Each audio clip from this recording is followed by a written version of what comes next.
नमस्कार, स्वागत है आपका डीबी लाइव ब्रेकिंग में। मैं हूं समीर आत्मज मिश्रा और मेरे साथ हैं अमलेंदु उपाध्याय। अमेरिका के राष्ट्रपति डोनाल्ड ट्रंप अब ये कहने लगे हैं कि वो शांति वार्ता किसी भी कीमत पर करने को तैयार हैं और उसके लिए अगर उनको भागकर इस्लामाबाद भी आना पड़ा तो वो तुरंत आएंगे। लेकिन ईरान ने एक बार फिर दोहराया है कि अगर वार्ता होगी, युद्ध रुकेगा तो उसकी शर्तों पर वार्ता होगी।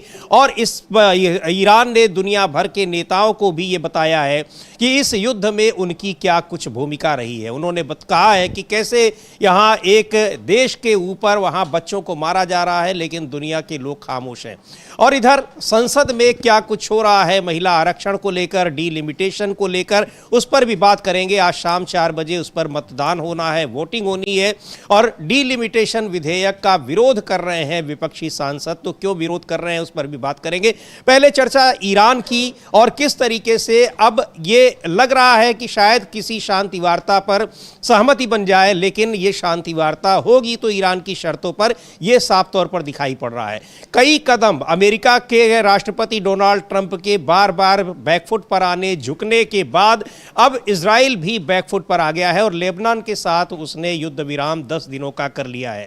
लेकिन इजराइल में इस युद्ध विराम के खिलाफ एक माहौल बन रहा है और सरकार को कोसा जा रहा है कि आखिर क्यों युद्ध विराम किया गया है, इसकी क्यों जरूरत पड़ी और किन शर्तों पर किया गया है। क्या जिस मकसद से यह लड़ाई शुरू की गई थी वो मकसद हासिल हो गया है। तो बहुत कुछ इस बीच में नए डेवलपमेंट्स हो रहे हैं, लेकिन सवाल यह है कि आखिर ट्रंप इस 40 दिन की लड़ाई लड़ने के बाद, धमकाने के बाद और अभी भी धमकियों से बाज नहीं आ रहे हैं, फिर भी इस युद्ध को खत्म करने के लिए, शांति प्रस्ताव के लिए, शांति वार्ता के लिए क्यों इतने उतावले दिख रहे हैं और ईरान की इस पर क्या कुछ प्रतिक्रिया है, इन पर भी बात करेंगे। पहले जानते हैं कि अब तक क्या कुछ अपडेट्स हैं, क्या कुछ घटनाक्रम हुआ है और किस तरीके से ये बात यहां तक पहुंची है कि ट्रंप अब इस्लामाबाद भी आने के लिए तैयार है अगर शांति वार्ता पर हस्ताक्षर करने की जरूरत पड़ी तो। ये दिखा रहा है कि उनकी बेचैनी कितनी है इस वार्ता के लिए, उन पर दबाव कितना है कि किसी भी तरीके से इस लड़ाई को ख़त्म किया जाए। हाँ बिल्कुल समीर जी, वो पाकिस्तान जाएंगे जी। ये कह रहे हैं, बहुत उत्साहित हैं पाकिस्तान जाने के लिए और कह रहे हैं कि पाकिस्तान ने बहुत अच्छा काम किया है। और उनसे पूछा गया कि भाई क्या आप जाएंगे पाकिस्तान, तो उन्होंने कहा ट्रंप साहब ने कि मैं पाकिस्तान जाऊंगा। हाँ, पाकिस्तान बहुत अच्छा रहा है, अगर इस्लामाबाद में समझौता होता है तो मैं जा सकता हूँ। फील्ड मार्शल बहुत अच्छे रहे हैं, पाकिस्तान में प्रधानमंत्री बहुत अच्छे रहे हैं, मैं जा सकता हूँ, वे मुझे चाहते हैं। तो वो तो चाहते हैं, आपके आदमी क्यों नहीं चाहेंगे आपको जी। लेकिन सवाल ये है कि आप वहाँ जा रहे हैं तो क्या जो शांति वार्ता की बात है, शांति समझौते की बात है, क्या वो शर्तें तय हो गई हैं? क्या आपने ईरान की शर्तें स्वीकार कर ली हैं या ईरान ने आपकी शर्तें स्वीकार कर ली हैं? इस बारे में अभी कोई सूचना नहीं है। हालांकि ट्रंप साहब का कहना है कि सारी शर्तें पूरी हो चुकी हैं और ईरान जो है बहुत उत्सुक है इसको डील को करने के लिए। लेकिन ईरान जो है वो उनका मखौल उड़ा रहा है और कह रहा है कि हवा में महल बना रहे हैं ट्रंप साहब। वो भी हम लोग देखेंगे कैसे कह रहा है। लेकिन ट्रंप साहब जो कह रहे हैं समीर जी, वो पाकिस्तान जाने की बात कह रहे हैं कि वो जाएंगे पाकिस्तान। लेकिन ये समझा जा सकता है कि चूंकि अब ईरान ने जिस तरीके से लाके उनको रख दिया है जिस मोड़ पर, उस मोड़ पर अब ट्रंप साहब के पास कोई चारा नहीं है कि शांति वार्ता में शांति के उस पर प्रस्ताव पर हस्ताक्षर करें।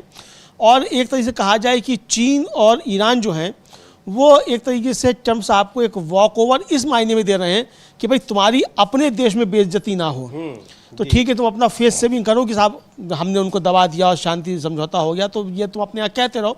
लेकिन असलियत जो है वो यही है कि ईरान की शर्तों पर ट्रंप साहब को समझौता करना पड़ रहा है और इसके अलावा वहाँ से निकलने का कोई रास्ता ट्रंप को दिखाई नहीं पड़ रहा है। एक बार सुन भी लेते हैं डोनाल्ड ट्रंप ने कहा क्या है इस्लामाबाद को लेकर कि आखिर क्यों इस्लामाबाद जाने की वो बात कर रहे हैं और ये उतावलापन कि कैसे भी जल्दी से जल्दी ईरान के साथ कोई बातचीत हो जाए, कोई शांति वार्ता हो जाए। लेकिन ईरान का कहना है कि पश्चिम एशिया में शांति के लिए वो हमेशा तैयार है, लेकिन उसकी जो जेन्युइन शर्तें हैं, जो महत्वपूर्ण शर्तें हैं उसकी संप्रभुता की रक्षा के लिए, उन शर्तों से वो डिगने वाला नहीं है। पहले सुनते हैं ट्रंप को, डोनाल्ड ट्रंप को क्या कुछ कहा है उन्होंने कि ईरान के साथ वार्ता कहाँ तक पहुँची हुई है।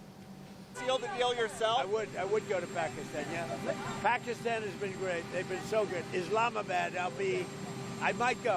Yeah. If the deal is signed in Islamabad, I might go. The field marshal has been great. The prime minister has been really great in Pakistan. So I might go. They want me to go. Mr. President, the first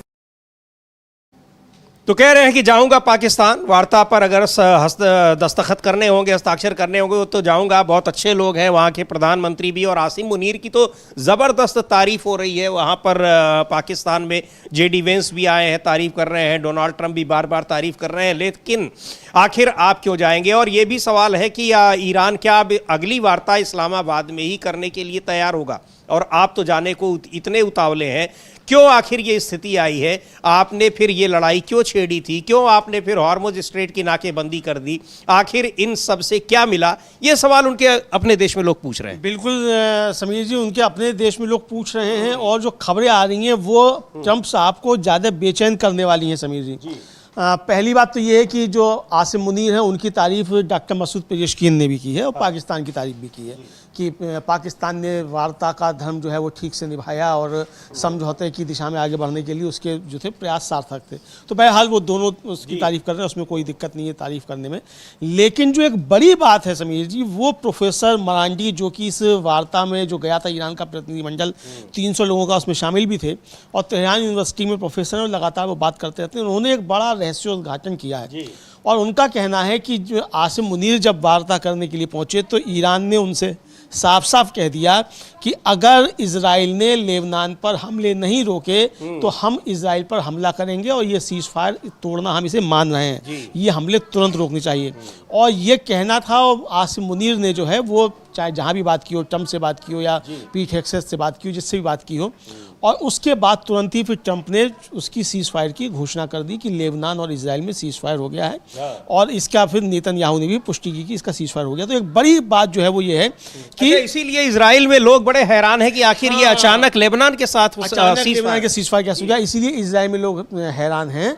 और कहाँ तो Trump, ये Netanyahu था, वो कहता है cease fire ऐसे नहीं होगा, और 10 किलोमीटर का जो है वो एरिया जो है वो नो मैंस लैंड जो है वो इस तरीके से बनाया जाए, इस तरह की बातें कर रहा था, और हमें तो मालूम ही नहीं, इस तरह की बातें हो रही थी। लेकिन ये जब आसिम मुनीर ने बता दिया अमेरिका को कि ईरान ने साफ तौर पर कहा है कि वरना हम ईरान जो है अब हमला करेगा इजराइल पे, उसके तुरंत ही ट्रंप ने सोशल पे लिख दिया। लेकिन जो ट्रंप ने कहा कि जो इससे पहले ट्रंप ने एक और बात कही समीर जी, और कहा कि वो 20 साल तक उनके पास कोई यूरेनियम नहीं होगा, वो अपना यूरेनियम का भंडार जो है वो सौंपने को तैयार हो गए हैं, और सारा उनके पास कभी नहीं होगा। ये सारी बातें ईरान ने कर दी। इसको लेकर IRIB जो है ईरान का जो नेशनल ब्रॉडकास्टर है, उसने 2 लाइन का एक ट्वीट किया अंग्रेजी और पर्शियन में। जी, देख लेते हैं उसको, उस ट्वीट को। IRIB जो वहाँ का सरकारी प्रसारक है, ब्रॉडकास्टर है, वो क्या लिख रहा है? तो उसमें अंग्रेजी में भी है और अरेबिक में भी है, और ये पर्शियन में है। ये लिखा है कि हवा में महल बनाना, या फारसी में हमारे पास एक मिलती जुलती कहावत है, ऊँट को बिनौले के सपने आते हैं, कभी वो उसे एक ही बार में निगल जाता है तो कभी एक एक दाना करके खाता है। और ये चीज़ है कि उनकी अपनी भाषा में, यानी कुल मिलाकर की जो ऊपर की लाइन है कि हवा में महल बनाना, आप सपने में कुछ भी सोचते रहिए, लेकिन धरातल पर क्या है वो ईरान को भी पता है, वो अमेरिका को भी पता है, और वो पूरी दुनिया को भी पता है कि आप ईरान की सारी शर्तों को मान रहे हैं और समझौता करने को तैयार हो रहे हैं। यूरेनियम वो यूज़ करेगा नहीं करेगा, 20 साल की आपको गारंटी देगा। अब ये जब समझौता होगा तो सब अपने आप ही सारी चीज़ें सामने आ जाएंगी। लेकिन ईरान की जो मूल 3 शर्तें हैं, आप उनको मानते हैं या नहीं मानते हैं, सबसे बड़ा सवाल यही है। और ईरान का कहना है कि बिना उन शर्तों के माने कोई समझौता होगा ही नहीं। बिल्कुल, ईरान साफ तौर पे कह रहा है कि शर्तें उसकी माननी पड़ेंगी, और इसके बारे में उसने कोई भी बात नहीं कही है। उसने सबसे पहले जो बात कही है, मोहम्मद बाकर कलिवाफ जो हैं, उनका साफ तौर पर कहना है कि जो क्षेत्रीय शांति है उसके लिए इजराइल जो है वो एक तरीके से सबसे बड़ी बाधा है, और उन्होंने साफ तौर पर कहा है कि इस्लामी गणराज्य ईरान और पूरे क्षेत्र के लिए वास्तविक और व्यापक शांति चाहता है, यानी फर्जी बातें शांति की नहीं करना चाहता है। और जो क्षेत्रीय शांति के लिए अमेरिका द्वारा प्रतिबद्धताओं का उल्लंघन जो है ये मुख्य बाधा है। उन्होंने एक ट्वीट भी किया है मोहम्मद बाकर कलिवाफ ने, और उसको भी हम लोग देखेंगे कि वो क्या कहना है समीर जी। और उनका कहना है कि संयुक्त राज्य अमेरिका और इजराइल द्वारा प्रतिबद्धताओं का बार बार उल्लंघन इस क्षेत्र में स्थायी शांति और सुरक्षा स्थापित करने में मुख्य बाधा बना हुआ है। साथ ही उन्होंने पूर्ण विजय प्राप्त होने तक प्रतिरोध की धुरी के साथ एकजुट रहने के लिए लिए इस्लामी गणराज्य के संकल्प की पुष्टि की है। गालिबाफ का जो ट्वीट है वो लिख रहे हैं कि हमारे दोनों देशों के बीच गहरे संबंधों और हमारी सरकारों की समान नीतियों के कारण ये नीति हमारे मित्र और भाईचारे वाले देश पाकिस्तान के साथ विशेष महत्व रखती है। मुझे उम्मीद है कि जिन लोगों ने युद्ध शुरू किया था और अब इसे रोकने की पुरजोर कोशिश कर रहे हैं, वे वास्तव में अपने कार्यों और कृत्यों के माध्यम से अविश्वास पैदा करने वाले अपने अतीत के व्यवहार को समाप्त कर देंगे। जी, और उन्होंने कहा कि दूसरा पक्ष हमेशा अपनी प्रतिबद्धताओं का उल्लंघन करके इन प्रयासों के परिणामों को बाधित करता है। तो यानी ये सीधे सीधे उन्होंने डाल दिया है अब अमेरिका और इजराइल के ऊपर कि हम तो शांति चाहते हैं, लेकिन आप हमेशा जो शांति को भंग करने की कोशिश करते हैं और इसी वजह से शांति स्थापित नहीं हो पा रही है। ये मोहम्मद बागिर गलीबाफ जो वहाँ की ईरानी संसद के अध्यक्ष हैं, स्पीकर हैं, और इस जो मीनाब 168 जो प्रतिनिधिमंडल गया था उसको वो लीड भी कर रहे थे। उन्होंने ये एक तरीके से साफ तौर पर कह दिया समीर जी, और ये एक तरीके से समझा जा सकता है कि अब जो है कुल मिलाकर ये समझा जा सकता है कि बैकफुट पे जो है वो ट्रम्प साहब नजर आ रहे हैं। अच्छा, इधर जो एक मसूद पेजेशकियान ईरान के राष्ट्रपति हैं अमलेंदु जी, उन्होंने कुछ ट्वीट्स किए हैं और बहुत ही मारक बात कही है, महत्वपूर्ण बात कही है कि किस तरह से दुनिया एक अलग अलग तरीके का व्यवहार कर रही है अलग अलग लोगों के सामने। वो साथ में वो देखते हैं उनका ट्वीट। उन्होंने कहा है कि पिछले साल संयुक्त राष्ट्र की जो जनरल असेंबली है उसमें मैंने इस्लाम, ईसाई धर्म, यहूदी धर्म और मानवीय अंतरात्मा के सुनहरे नियम, गोल्डन रूल्स पर लौटने का आग्रह किया था। दूसरों के साथ वैसा व्यवहार न करें जैसा आप अपने साथ नहीं चाहते। ये एक ऐसा सार्वभौमिक सिद्धांत है जिसका ज़ायोनी शासन द्वारा खुले आम उल्लंघन किया जा रहा है। उसके बाद जो लिख रहे हैं वो बहुत ही महत्वपूर्ण है कि एक सरकार के लिए यानी एक देश के लिए परमाणु हथियार, लेकिन एक पूरे राष्ट्र के शांतिपूर्ण परमाणु कार्यक्रम को लेकर उसके खिलाफ युद्ध, ईरान, इराक और सीरिया में वैज्ञानिकों की हत्याएं, मिनाब में बच्चों की जान लेना, क्या दुनिया के कुछ नेताओं की मानवीय अंतरात्मा बिल्कुल मर चुकी है? ये चीज़ उन्होंने कही। बहुत महत्वपूर्ण बात उन्होंने कही है कि समीर जी की एक देश जो है जिसके पास परमाणु हथियार नहीं है, वो अपना शांतिपूर्वक जो है परमाणु कार्यक्रम कर रहा है अपनी ऊर्जा आवश्यकताओं के लिए। उस पर तो आप हमला कर रहे हैं, मिनाब में 168 बच्चों का मार दे रहे हैं, अस्पतालों पर हमले कर रहे हैं, स्कूलों पर हमले कर रहे हैं, लेकिन जिसके पास ये सब है वो जो है कह रहा है कि हम दूसरे को नहीं करने देंगे। तो ये इसीलिए पूछ रहे हैं डॉक्टर मसूद पेजेशकियान कि क्या दुनिया के कुछ नेताओं की अंतरात्मा मर चुकी है? उसमें यहाँ वाले भी हो सकते हैं और अमेरिका वाले तो हैं ही समीर। हाँ, बिल्कुल। जिन लोगों ने भी उस घटना को लेकर कोई प्रतिक्रिया नहीं दी है, वहाँ पर हमले और स्कूलों पर हमले, अस्पतालों पर हमले, तो जाहिर सी बात है कि उनका ये इशारा उन सभी नेताओं, उन सभी देशों पर है और कि यहाँ कैसे भेदभाव हो रहा है अलग अलग देशों के लिए।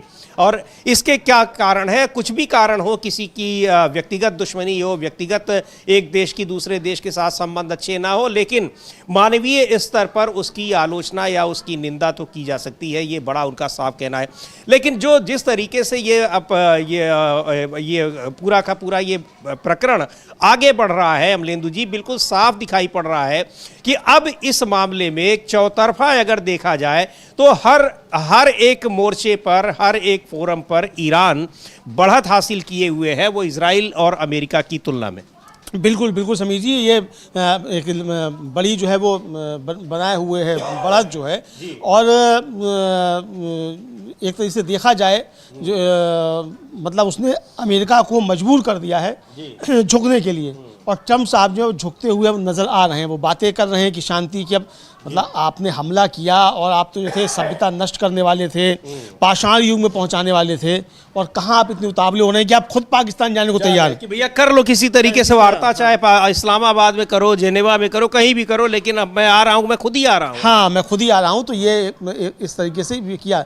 लेकिन ईरान के एक सीनियर मिलिट्री अधिकारी ने, जो एक अल-मयादीन है एक जो मीडिया आउटलेट, उसको बताया है समीर जी कि लेबनान में सीज फायर कराने की डिप्लोमेटिक कोशिशें नाकाम होने के बाद हमने कई बार युद्ध के किनारे तक पहुंचने की कोशिश की, मिसाइल लॉन्च प्लेटफॉर्म तैयार रखे थे। कल रात हमारे पास आखिरी डेडलाइन तय करने के अलावा कोई चारा नहीं था। आखिर में जब दुश्मन ने हमारे ऑपरेशन के असली और आने वाले खतरे को देखा, साथ ही हिजबुल्लाह की फ्रंट लाइन पर हिम्मत और मजबूती को देखा, तो उन्हें लेबनान पर हमला रोकने के लिए मजबूर होना पड़ा।